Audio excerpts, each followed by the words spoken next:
हम ब्रह्मास्मि हिंदी में पार्ट 55 आप सभी का मेरे चैनल में स्वागत है। आज हम अहम ब्रह्मास्मि जो श्री निसर्गदत्त महाराज और उनके शिष्यों के बीच हुए वार्तालाप का अंग्रेजी बुक आई एम दैट का हिंदी अनुवादन अहम ब्रह्मास्मि को पढ़ेंगे। अनुवादक करता है श्री विनय कुमार वैद्य जी। हमारा अध्याय है आज 61। शीर्षक है पदार्थ स्वयं चेतना ही है। प्रश्नकर्ता, मैं भाग्यशाली था कि मैंने अपने जीवन भर मुझे सत्संग मिलता रहा। क्या आत्म साक्षात्कार के लिए यह पर्याप्त है? महाराज, यह इस पर निर्भर करता है कि तुम इससे क्या उपलब्ध करते हो, तुम इससे किस रूप में ग्रहण करते हो। प्रश्नकर्ता, ऐसा कहा जाता है कि सत्संग की मुक्तदायी प्रक्रिया स्वयंचालित ढंग से अपना कार्य करती है। जैसे नदी में बह रहे किसी पत्ते को नदी स्वयं ही सागर के मुहाने तक ले जाती है, इसी प्रकार सत्पुरुषों का सूक्ष्म और मौन प्रभाव मुझे वास्तविकता तक ले जाएगा। महाराज, यह तुम्हें नदी तक तो ले जाएगा, पर उसके पार जाने का कार्य तो स्वयं तुम्हें ही करना होगा। मुक्ति के दृढ़ संकल्प के अभाव में न तो मुक्ति प्राप्त हो की जा सकती और न इसे स्थिर रखा जा सकता है। मुक्ति पाने हेतु तुम्हें संघर्षरत रहना होगा। कम से कम तुम इतना तो कर सकते हो कि इसके मार्ग के अवरोध को श्रम पूर्वक हटा दो। यदि तुम शांति पाना चाहते हो तो तुम्हें इसके लिए प्रयास करने पड़ेंगे। केवल चुप बैठ जाने से तुम्हें शांति प्राप्त नहीं हो सकती। प्रश्नकर्ता, एक बच्चा तो स्वतः ही विकसित हो जाता है, न तो वह विकास की योजना बनाता है, न उसके पास इस हेतु कोई रूपरेखा हुआ करती है। वह खंड खंड करके विकसित होता रहता है। ऐसा भी नहीं है कि शरीर का एक अंग अभी आया हो, दूसरा फिर कभी। वह समग्र रूपेण अनायास अनजाने ही विकसित होता है।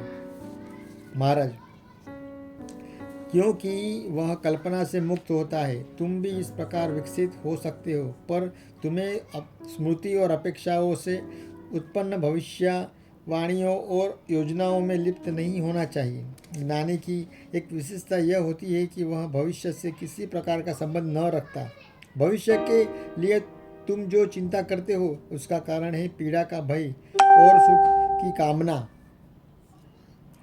ज्ञानी के लिए सब कुछ आनंदी होता है। जो भी समक्ष आए ज्ञानी उससे प्रसन्न रहता है। प्रश्नकर्ता, पर निश्चित है कि कुछ ऐसी बातें भी होती होगी जो ज्ञानी को भी व्यथित कर देती होगी। महाराज, कठिनाइयों का सामना ज्ञानी को भी करना पड़ सकता है, परंतु वे उसे स्वतंत्र नहीं कर पाती।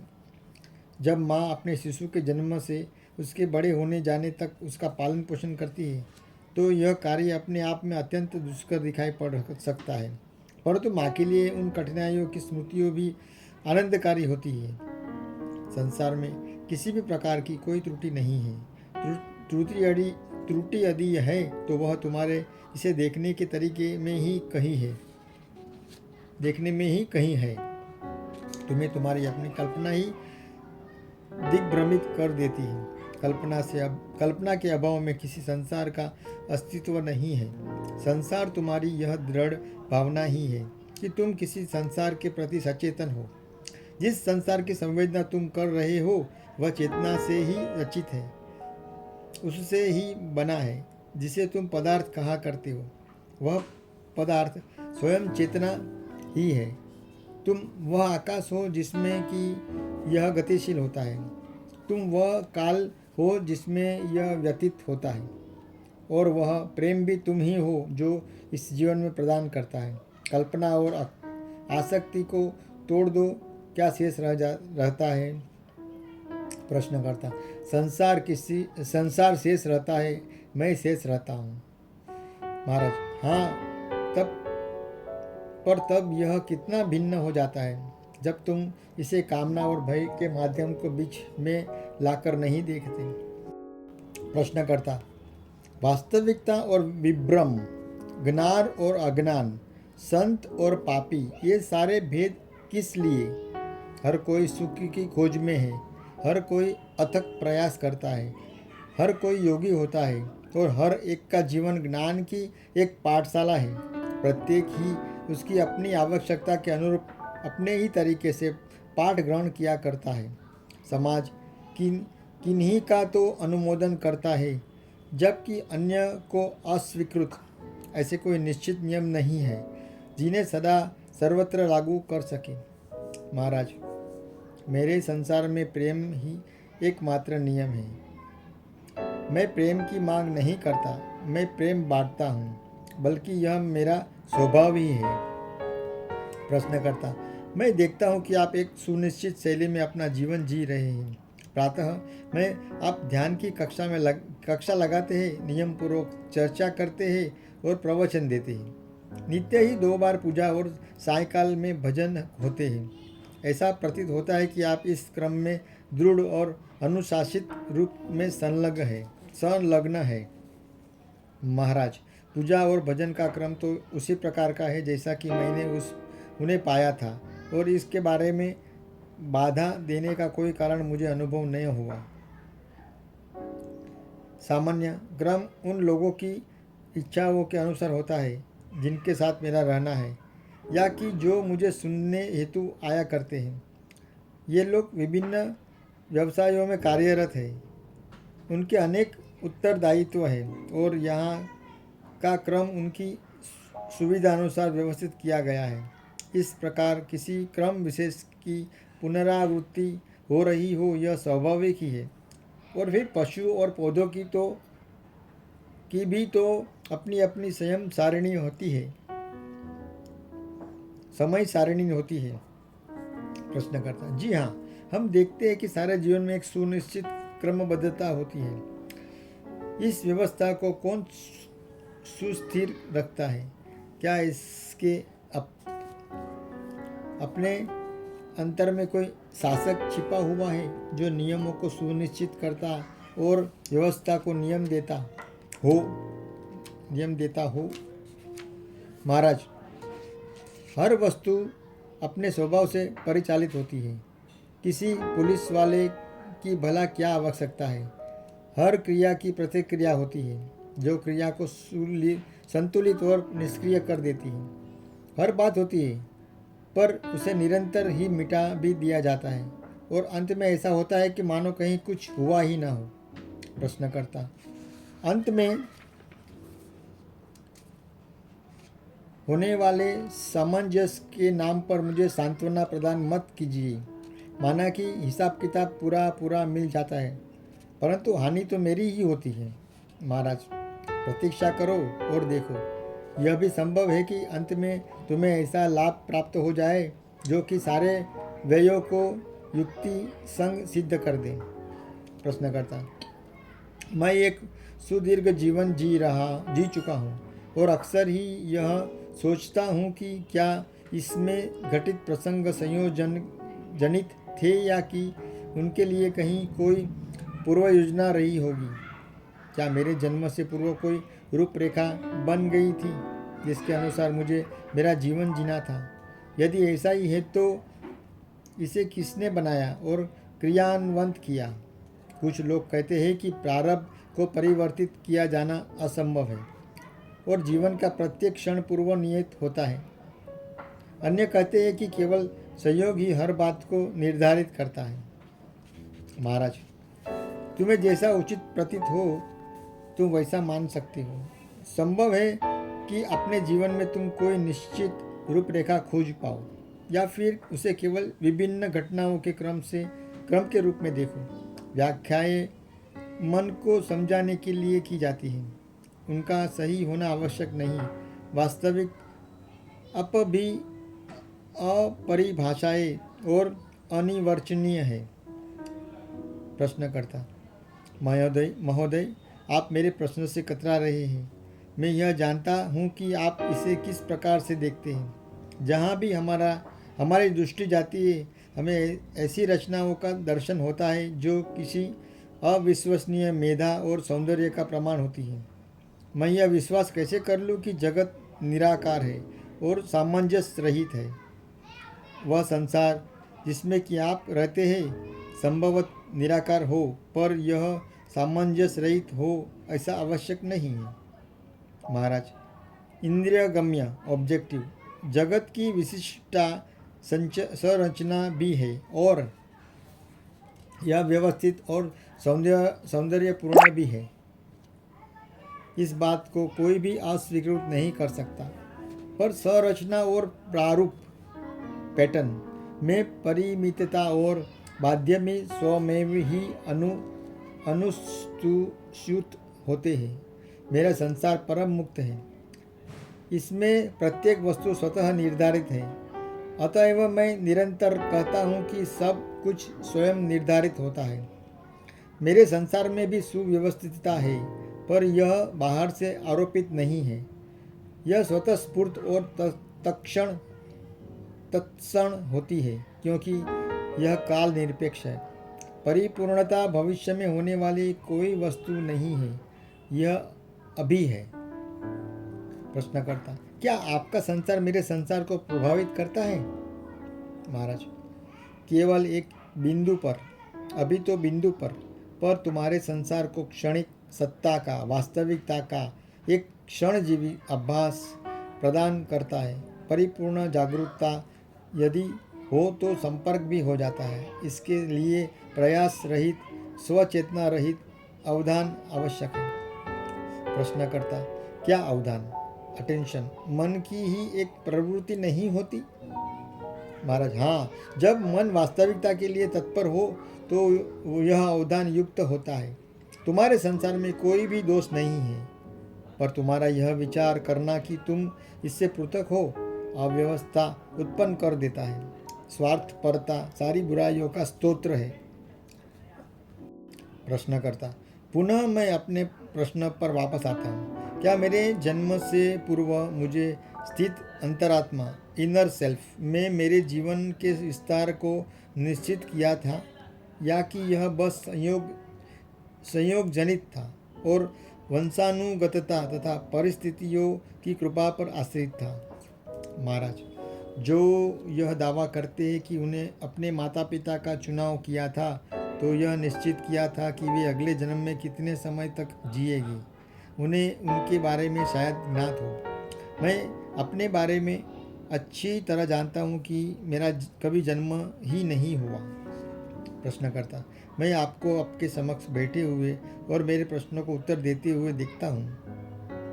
महाराज, तुम केवल शरीर को ही देखते हो, जिसका निश्चित है कि जन्म हुआ था और उसकी मृत्यु भी निश्चित है। प्रश्नकर्ता, इसी देह मन की जीवन कथा मेरी अभिरुचि है। क्या इसकी आधारशिला आपने ही रखी थी या किसी और ने, या क्या यह संयोगवश ही अस्तित्व में आ गया? महाराज, तुम्हारे प्रश्न में ही त्रुटि है। मैं देह और विश्व के मध्य कोई भेद नहीं देखता। इसमें से प्रत्येक दूसरे का कारण है और सत्यतः तो प्रत्येक ही अन्य है, परंतु मैं इस सब से बाहर हूँ। जब मैं तुमसे यह कह रहा हूँ कि मेरा कभी जन्म ही नहीं हुआ, तब भी तुम मुझसे निरंतर यह प्रश्न क्यों करते जा रहे हो कि अगले जन्म हेतु मेरी क्या तैयारियां थी? अब भी कल्पना को जैसे ही तुम दौड़ने की अनुमति देते हो, वह तत्क्षण ही विश्व का सृजन कर लेती है। जैसे तुम्हारी कल्पना है वैसा कुछ भी नहीं है, और तुम्हारी कल्पनाएं मुझे बांध नहीं पाती। प्रश्नकर्ता, किसी जीवित देह के निर्माण और संरक्षण के लिए मेधा और शक्ति आवश्यक होते हैं, वे कहाँ से आते हैं? महाराज, यह सब केवल कल्पना है। तुम्हारी कल्पना ही सारी मेधा और शक्ति को व्यय कर देती है। इसने तुम्हें इस गहन पूर्णता में सम्मोहित कर लिया होता है कि तुम यह भी नहीं देख पाते कि इस प्रकार तुम वास्तविकता से कितनी दूर भटक गए हो। कल्पना की सृजनात्मकता अत्यंत प्रबल होती है, इसमें संदेह नहीं। इसके आधार पर एक जगत में एक और जगत बना लिया जाता है, परंतु वे सभी उसी आकाश में और उसी काल में अव्यवस्थित हुआ करते हैं, जिनका कोई अस्तित्व ही नहीं होता। प्रश्नकर्ता: अभी कुछ समय पहले मैंने एक छोटी सी बालिका का वृत्तांत पढ़ा था, जिसके साथ उसके शैशव में अति क्रूर व्यवहार किया गया था। उसे अत्यंत विरूपित कर दिया था और उसके शरीर और मानसिक स्तर पर बुरी तरह तोड़ दिया गया था। वह एक अनाथ आश्रम में पली बड़ी और इस बीच अपने परिवेश में से पूर्णतः असंबद्ध हो चुकी थी। यह नन्ही बालिका शांत स्वभाव की थी और आज्ञाकारी थी, पर हर ओर से उदासीन थी, प्रतिक्रिया रहित सी थी। जो साध्वियाँ नन्स इन बच्चों की देखभाल कर रही थी, उनमें से एक का यह दृढ़ विश्वास था कि यह बालिका मानसिक स्तर पर मंद बुद्धि नहीं है, बल्कि अपने चारों ओर से खींचकर स्वयं में सिमट गई है और फलतः कोई प्रत्युत्तर नहीं देती। एक मनोविश्लेषण ने कहा गया कि वह इस विषय में सहायता करे और वह पूरे 2 वर्ष तक प्रति सप्ताह 2 बार इस बच्ची को देखता रहा। पृथकता के उस भाव को जो उस बच्ची के मन पर किसी चट्टान सा बोझ बैठा हुआ था, वह तोड़ने का प्रयास कर रहा था। यद्यपि वह बालिका नम्र और भद्र भी थी, पर वह अपने चिकित्सक पर ध्यान नहीं देती थी। वह उस बच्ची के लिए एक खिलौना खरीद कर ले आया, एक छोटा सा घर जिसमें छोटे छोटे कमरे, टेबल, कुर्सियाँ आदि थे। ऐसे छोटे छोटे पुतले जो माता पिता और बच्चों की प्रतिमूर्ति से जान पड़ते थे। इसके फलस्वरूप एक प्रत्युत्तर आया। उस बालिका की रुचि जागृत हुई। एक दिन पुराने घाव खुले उठ और बहने लगे। धीरे धीरे वह उनसे उब गई। अनेक शल्य क्रियाओं के पश्चात उसकी देह और उसका चेहरा पुनः सामान्य हो पाए और उसे एक सुयोग और आकर्षक स्त्री का रंग रूप मिल गया। इस सब में उस चिकित्सक को 5 वर्ष लग गए और उसका कार्य सफल हुआ। वह एक सच्चा गुरु था। उसने न तो कोई शर्त सामने रखी और न ही तत्परता अथवा पात्रता आदि की बात की। बिना श्रद्धा के, बिना किसी आशा के, केवल प्रेम ही से प्रेरित होकर वह बारंबार प्रयास करता रहा। महाराज: हाँ, गुरु का यही स्वभाव है। वह प्रयास कभी नहीं छोड़ता, परंतु सफलता हेतु वह आवश्यक है कि उसका बहुत अधिक प्रतिरोध न किया जाए। संदेह रखने से, आज्ञाकारिता के अभाव से विलंब हो जाना निश्चित ही है। यदि उसमें शिष्य की आस्था और नम्यता हो तो अपने शिष्य में वह अपेक्षातया तीव्र गति से मौलिक रूपांतर ला सकता है। गुरु की गहरी अंतर्दृष्टि तथा शिष्य की गंभीरता, ये दोनों बातें आवश्यक होती है। तुम्हारी इस कथा की इस बालिका की स्थिति कैसे भी क्यों न रही हो, वह इसलिए कष्ट उठाती रही क्योंकि लोगों में गंभीरता का अभाव था। सर्वाधिक कठिनाइयाँ बुद्धिजीवियों के संबंध में है। वे बातें तो बहुत करते हैं परंतु गंभीर नहीं होते। तुम जिसे आत्म साक्षात्कार कहते हो, वह एक स्वाभाविक वस्तु ही है। जब तुम तैयार होते हो तो गुरु का प्रतीक्षारत पाते हो। साधना प्रयास रहित होती है। जब अपने शिष्य से तुम्हारा सम्यक संबंध हो जाता है, तब तुम्हारा विकास होता है। सबसे महत्वपूर्ण यह है कि उस पर भरोसा रखो, वह तुम्हें दिशा भ्रमित नहीं कर सकता। प्रश्न करता है: यदि वह मुझे किसी ऐसे कार्य को करने के लिए कहे जो प्रत्यक्ष रूप से ही गलत है, तो क्या तब भी? महाराज: अवश्य करो। इस सन्यासी को उसके गुरु द्वारा विवाह करने का आदेश दिया गया था। उसने आदेश का पालन किया और फलस्वरूप अत्यंत कठोर और कटु कष्टों को भोगा, परंतु उसके चारों बच्चे संत और ऋषि के रूप में महाराष्ट्र में महात्तम लोगों में गिने जाते हैं। अपने गुरु से तुम्हें जो कुछ भी प्राप्त होता है, उसमें प्रसन्न रहो, तब तुम संघर्ष किए बिना ही परिपूर्णता तक विकसित हो जाओगे।